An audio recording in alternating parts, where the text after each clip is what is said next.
El viento llevaba como un lobo hambriento, culendos por las grietas de la cámara frigorífica abandonada, en las entrañas de los Pirineos. Javier, con el anillo brillando en su dedo, temblaba, pero no era por el frío. Frente a él, Miguel, con los ojos vidriosos, lo miraba como si el mundo entero estuviera a punto de desmoronarse. Habían legado hasta aliendo, escapando de un pueblo que los señalaba, de una familia que los había desterrado y de una verdad que los unía más allá de cualquier juramento. Javier, de 26 años, había crecido en las calles empedradas de Jaca, donde las miradas eran cuchillos y las palabras, veneno. Su piel morena y su cabello rizado siempre lo habían hecho destacar, pero no tanto como su amor por Miguel, el chico de ojos verdes y cicatriz en la mejilla que había irrumpido en su vida como un huracán. Miguel, un año menor, había nacido en un pueblo más pequeño, cerca de Huesca, donde las montañas parecían sus secretos. Su vida había sido un constante equilibrio entre lo que sentía y lo que esperaba de él. Pero cuando conoció a Javier en un festival de verano en Zaragoza, supo que no podía seguir fingiendo. Aquella noche, bajo las luces de la feria, sus manos se rozaron, y el mundo dejó de importar. Ahora, en esa cámara frigorífica, el pasado los perseguía. Todo había comenzado 3 meses atrás, cuando Javier, en un acto de Valencia, le propuso matrimonio a Miguel en la plaza del pueblo, frente a todos. El anillo, sencillo pero cargado de promesas, brilló bajo el sol de mediodía. Pero la alegría duró poco. Los murmullos se convirtieron en gritos, los amigos en extraños, y la familia de Javier, encabezada por su padre, un hombre de tradición feria, lo repudió. No eres mi hijo, le dijo, y esas palabras cortaron más hondo que cualquier cuchillo. Miguel, por su parte, había enfrentado su propio infierno. Su madre, una mujer devota, intentó curarlo, con rezos y charlas interminables con el cura del pueblo. Pero Miguel no necesitaba curarse, necesitaba a Javier. Así que, cuando las cosas se volvieron insostenibles, tomaron una decisión. Here, empacaron lo esencial, robaron un viejo todoterreno y se dirigieron a las montañas, buscando un refugio donde nadie los juzgara.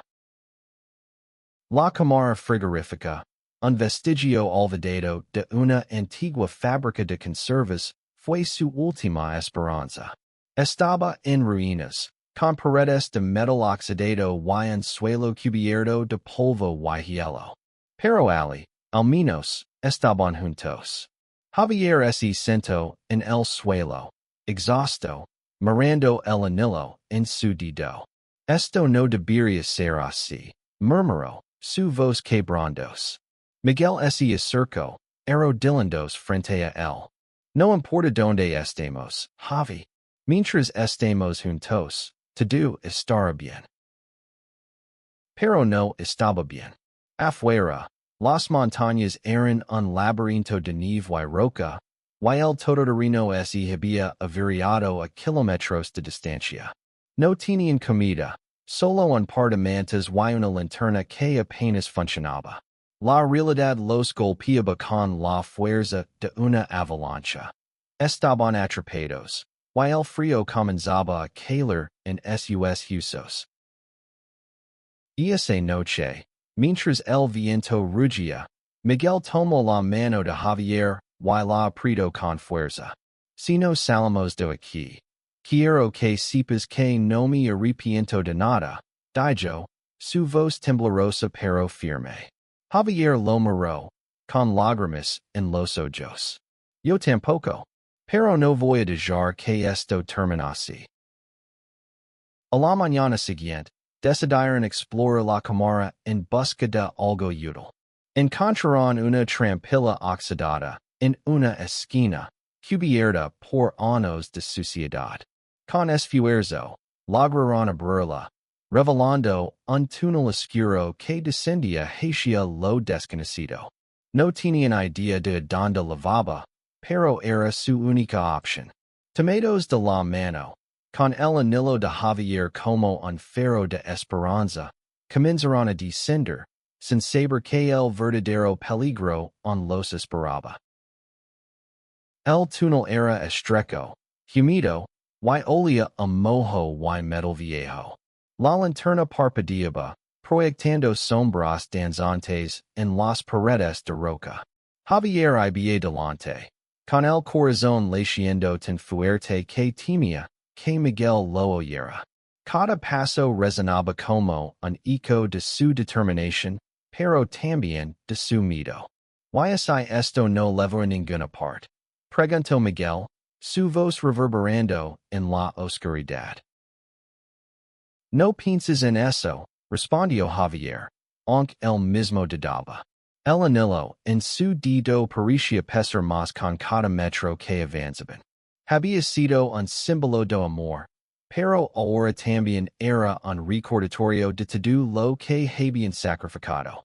Recordó el día en que lo compró, en una pequeña joyería de Zaragoza. El joyero, un anciano de mirada amable, lo había dicho.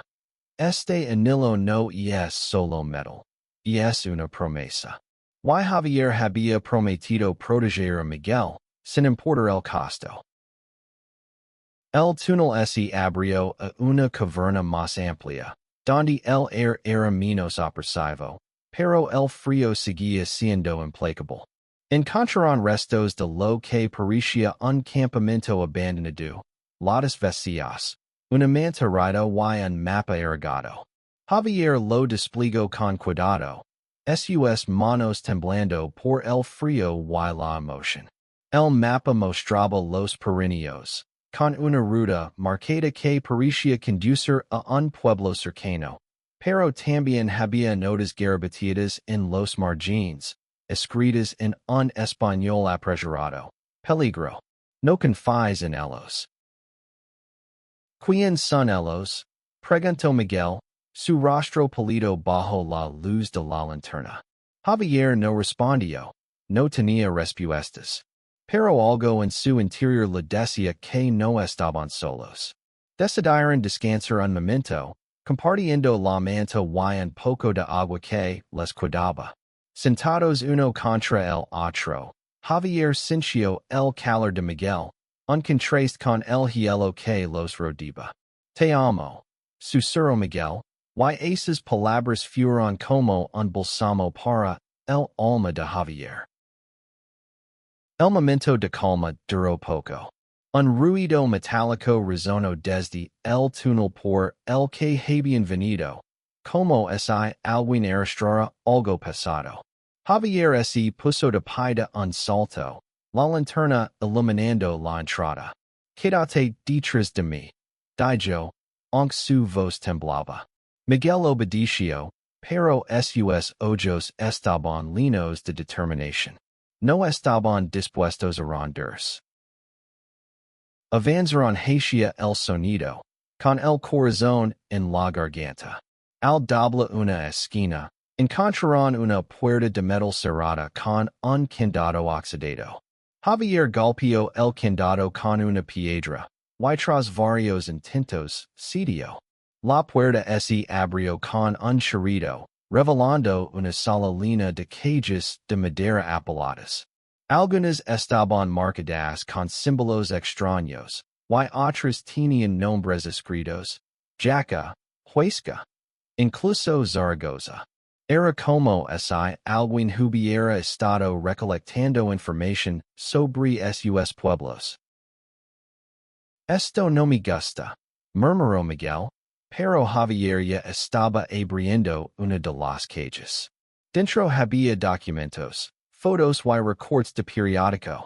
Uno de ellos mostraba una foto de la plaza de Jaca, el día de la propuesta de Javier. El titular decía, escándalo en el pueblo. Dos hombres desafían las tradiciones. Javier sintió un nudo en el estómago. Alwin los había estado vigilando. Antes de que pudieran procesarlo, un crujido los hizo girar. Una figura emergió de las sombras. Un hombre alto y encapuchado, con una linterna en la mano. Que hacen aquí, gruñó, su voz cargada de amenaza.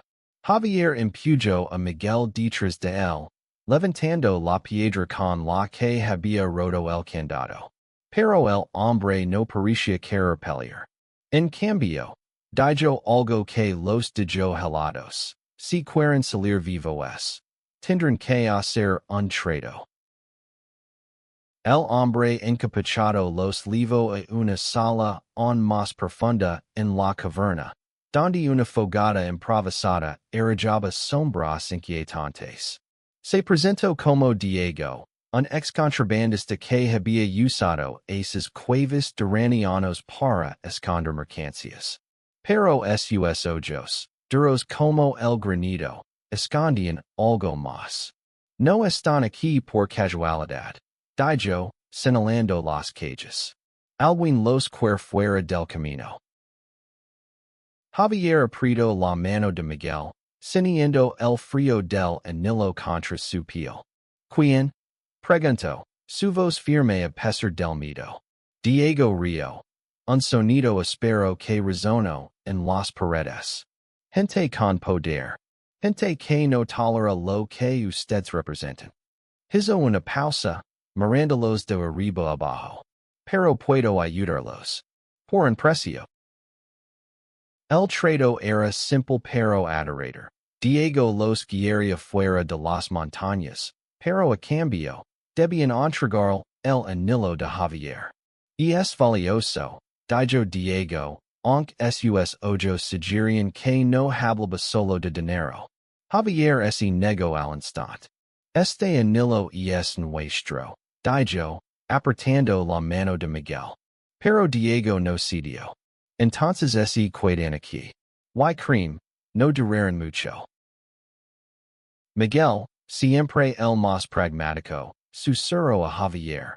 Podemos recuperarlo después.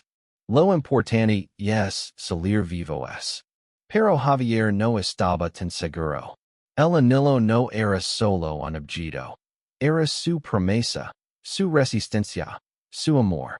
Entregarlo sentía como traicionar todo lo que habían luchado por construir.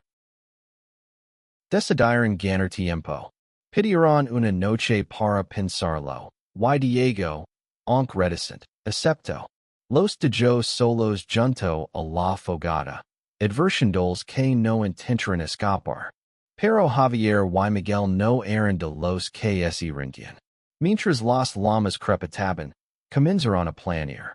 El mapa que habían encontrado antes mostraba una salida alternativa, pero estaba al otro lado de la caverna, pasando por un río subterráneo. Era arriesgado, pero era su única esperanza. Y esa noche, mientras Diego dormía, tomaron el mapa y la linterna y se adentraron en la oscuridad. El río subterráneo era más traicionero de lo que imaginaban, con corrientes rápidas y rocas resbaladizas. Javier respiró en una ocasión, y solo la mano de Miguel evitó que cayera al agua helada. No te voy a soltar, dijo Miguel, su voz cargada de determinación. Finalmente, encontraron una salida. Una grita en la roca que dejaba pasar la luz del amanecer. Pero justo cuando estaban a punto de alcanzarla, escucharon pasos detrás de ellos. Diego los había seguido. No tan rápido, gritó, su linterna iluminando el túnel. Javier y Miguel corrieron, con el corazón latiendo al unísono. La grita estaba cerca, pero Diego era rápido. Y llevaba un cuchillo en la mano. En un momento de desesperación, Javier se Giro y enfrentó a Diego. Toma el anillo. Dijo, quitándoselo del dedo y arrojándolo al suelo. Diego se detuvo, sorprendido, y por un instante, bajo la guardia. Fue suficiente. Miguel empujó a Diego, haciéndolo caer, y ambos corrieron hacia la grita, saliendo a la luz del sol. Estaban libres, pero el costo era alto. Javier miró su mano vacía, donde antes estaba el anillo. Miguel, adivinando sus pensamientos, lo abrazó. No necesitamos un anillo para ser nosotros, dijo. Pero Javier no podía evitar sentir que habían perdido algo más que un objeto. El sol de los Pirineos era cegador después de tantos días en la oscuridad. Javier y Miguel, exhaustos, se dejaron caer en la nieve, respirando con dificultad. Habían escapado de Diego, pero no del peso de lo que habían dejado atrás. Javier no podía dejar de mirar su mano, donde el anillo ya no estaba. Cada vez que cerraba los ojos, veía el momento en que lo arrojó al suelo, como si hubiera arrojado una parte de sí mismo. Lo recuperaremos, dijo Miguel, apretando su hombro. Pero ambos sabían que volver a la caverna era imposible. Diego no era un hombre que perdonara fácilmente, y las montañas no eran un lugar para los imprudentes. Decidieron seguir adelante, buscando el pueblo que el mapa indicaba. Sus ropas estaban desgarradas, sus cuerpos agotados, pero su amor seguía intacto, más fuerte que nunca. Caminaron durante horas, siguiendo un sendero apenas visible entre los pinos. El silencio de las montañas era opresivo, roto solo por el crujido de sus pasos en la nieve. Finalmente, divisaron un pequeño pueblo en un valle, con casas de piedra y chimeneas humeantes. Era su salvación, o eso esperaban. El pueblo, llamado Anso, era pequeño pero acogedor. Los habitantes, al principio recelosos, los recibieron con cierta calidez cuando vieron su estado. Una anciana, Carmen, les ofreció refugio en su casa, una cabana modesta pero cálida. Mientras comían sopa caliente junto al fuego, contaron una versión abreviada de su historia, omitiendo los detalles más dolorosos. Carmen, con ojos llenos de sabiduría, no hizo preguntas. Aquí nadie los juzgará, dijo, y esas palabras fueron como un bálsamo. Pero la paz duró poco. Al día siguiente, mientras ayudaban a Carmen a cortarlina, un hombre llegó al pueblo. Era Diego. Había seguido su rastro, y en su mano brillaba el anillo de Javier. Pensaron que podían engañar, dijo, su voz fría como el hielo. Los aldeanos se reunieron, curiosos y tensos. Javier y Miguel se miraron, sabiendo que no podían ir de nuevo. Carmen, sin embargo, no estaba dispuesto a dejar que la violencia llegara a su pueblo. Se interpuso entre Diego y los chicos, con una autoridad que desmintió su edad. Este es un lugar de paz, dijo. Si quieres problemas, te los llevas a otra parte. Diego, sorprendido por su firmeza, dudó. Los aldeanos, armados con herramientas y miradas decididas, respaldaron a Carmen. Diego, superdu en número, arrojó el anillo al suelo y se marchó, no sin antes lanzar una advertencia. Esto no termina aquí. Javier recogió el anillo, sintiendo su peso familiar en la mano. Pero ahora, más que un símbolo de amor, era un recordatorio de su lucha. Esa noche, en la cabana de Carmen, Javier y Miguel hablaron hasta el amanecer. Decidieron quedarse en anso por un tiempo, ayudando a los aldeanos y reconstruyendo su vida. Pero sabían que el mundo exterior seguía siendo un lugar hostil. No podemos quedarnos para siempre, dijo Miguel. Javier Asensio, deslizando el anillo de nuevo en su dedo. Entonces lo queremos. Por nosotros, por otros como nosotros. Los días en anso piran como un sueño tranquilo, pero Javier y Miguel sabían que era solo una pausa. El pueblo los había acogido, pero el mundo más allá de las montañas seguía siendo un lugar donde su amor era un desafío. Cada mañana, mientras ayudaban a Carmen con las tareas del pueblo, planeaban su próximo paso. Querían construir una vida juntos. Pero también querían cambiar las cosas. Hacer que otros como ellos no tuvieran que ir. Una tarde, mientras reparaban un tejado, legó una carta al pueblo. Estaba dirigida a Javier, sin remitente. Al abrirla, encontró una foto de la plaza de Jaca, tomada el día de su propuesta. En el reverso, escrito con una caligrafía apresurada, decía: Vuelve. Hey queens te apoyan. Javier sintió un nudo en el pecho. ¿Era una trampa? ¿O realmente había esperanza? Miguel, siempre cauteloso, insistió en investigar antes de tomar una decisión. Hablaron con Carmen, quien les contó que, en los últimos meses, algunos jóvenes de Jaca habían comenzado a hablar abiertamente sobre la aceptación y el cambio. Las cosas no cambian solas, dijo Carmen. Alguien tiene que dar el primer paso. Inspirados por sus palabras, Javier y Miguel decidieron regresar a Jaca, pero no como fugitivos, sino como locadores. Antes de partir, organizaron una pequeña reunión en el pueblo para despedirse.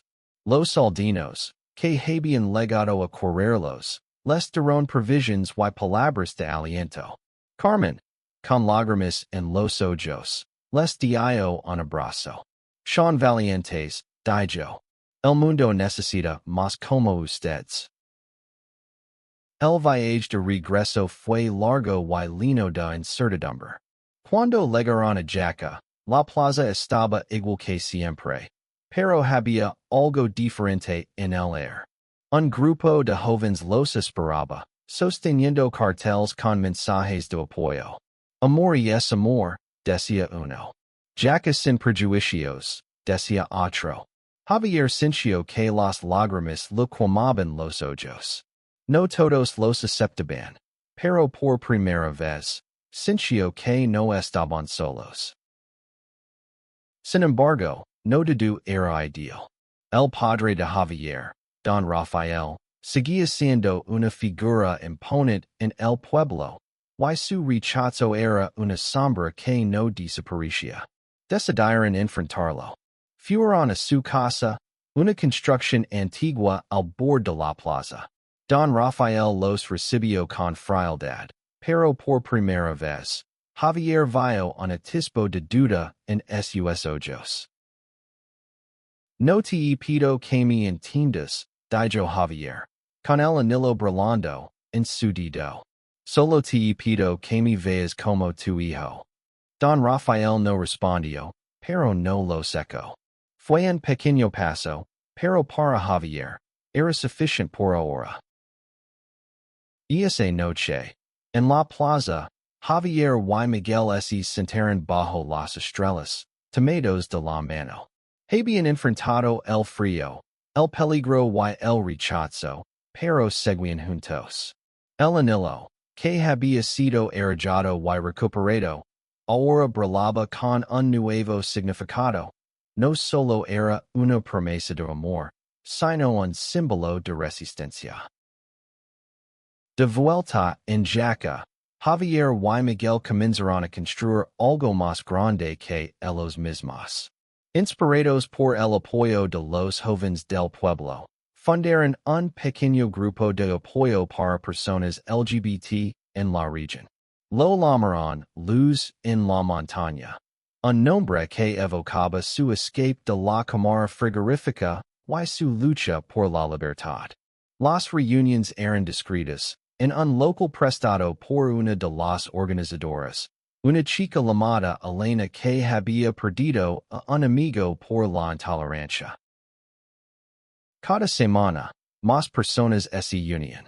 Algunos eran jóvenes que escondían su verdad, otros eran padres que querían entender a sus hijos. Javier y Miguel comparten su historia, desde la propuesta en la plaza hasta la huida a las montañas. El anillo de Javier se convirtió en un símbolo para el grupo, un recordatorio de que el amor podía sobrevivir incluso en los momentos más oscuros. Pero no todo era fácil. Los rumores corrían, y algunos habitantes del pueblo, liderados por un grupo conservador, intentaron boicotear las reuniones. Una noche, alguien arrojó una piedra contra la ventana del local, con una nota que decía, desapareciste. Javier, furioso, quiso enfrentarlos, pero Miguel lo detuvo. No se trata de pelear, dijo. Se trata de mostrarles que no nos rendiremos. Decidieron organizar un evento público, una marca pacífica por la plaza de Jaca. Era un riesgo enorme, pero también una oportunidad para demostrar que no tenía nada que esconder. La marca atrayó a más personas de lo que esperaban, no solo los miembros de Luz en la Montaña, sino también aliados de pueblos cercanos. Incluso Carmen viajó desde Anso para unirse, con su bastón en la mano y una sonrisa en el rostro. El día de la marca, Javier y Miguel caminaron al frente, tomados de la mano. El anillo brillaba bajo el sol, y por primera vez, Javier no sintió miedo. Hubo gritos de desaprobación, pero también aplausos. Algunos vecinos, que antes los habían evitado, se acercaron para ofrecer su apoyo. Don Rafael no estaba entre ellos, pero Javier no perdió la esperanza. Esa noche, mientras celebraban en el local, recibieron una noticia inesperada. Un periodista de Zaragoza quería escribir sobre Luz en la Montaña. La historia de Javier y Miguel, desde la Cámara Frigorífica hasta la marca, estaba inspirando a otros más allá de Jaca. Pero con la visibilidad vino también el peligro. Diego, el contrabandista, reapareció, enviando un mensaje a través de un conocido. No se olviden de mí. Javier y Miguel sabían que no podían bajar la guardia. Decidieron fortalecer el grupo, buscando aliados en otras ciudades y organizando talleres sobre tolerancia. Cada paso era una batalla, pero también una victoria. Y en cada reunión, Javier miraba el anillo en su dedo y recordaba por qué luchaban. Los meses pasaron, y Luz en la Montaña creció más allá de lo que Javier y Miguel jamás imaginaron. Su historia se extendió por Aragón, luego por España, inspirando a otros a alzar la voz. Pero el verdadero cambio ocurrió en Jaca. Poco a poco, las actitudes comenzaron a suavizarse. No todos aceptaban, pero el silencio ya no era tan pesado. Incluso Don Rafael, en un gesto inesperado, asistió a una de las reuniones. No habló mucho, pero escuchó. Para Javier, eso fue un milagro. Una tarde, mientras organizaban un evento en la plaza, Diego reapareció. No venía con amenazas, sino con una oferta. Había dejado el contrabando y quería ayudar. Vi lo que hicieron. Dijo, su voz más suave de lo que recordaban. Quiero ser parte de esto. Javier y Miguel, aunque desconfiados, aceptaron. Diego comenzó a trabajar con ellos, usando su conocimiento de las montañas para llevar ayuda a comunidades aisladas. El Anillo, que había viajado desde la Cámara Frigorífica hasta la Plaza de Jaca, se convirtió en un símbolo nacional. En un acto de amor, Javier y Miguel decidieron donarlo a un museo en Zaragoza, como parte de una exposición sobre la lucha por los derechos LGBT. No lo necesitamos para recordarnos quién somos, dijo Miguel, abrazando a Javier. El día de la inauguración de la exposición, la plaza de Zaragoza estaba llena de gente. Javier y Miguel hablaron ante la multitud, contando su historia con lágrimas y risas. Hablaron de la Cámara Frigorífica, de las montañas, del Anillo, pero sobre todo, hablaron de esperanza. El amor no es fácil, dijo Javier, mirando a Miguel. Pero es lo que nos hace humanos.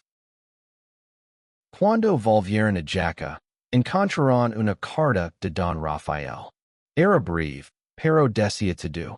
Estoy orgulloso de ti. Javier lloró al leerla, y Miguel lo abrazó, como lo había hecho en aquella cámara frigorífica, en Plena Montaña. Habían perdido mucho, pero habían ganado aún más. Una comunidad, un propósito, y un amor que nada podía romper.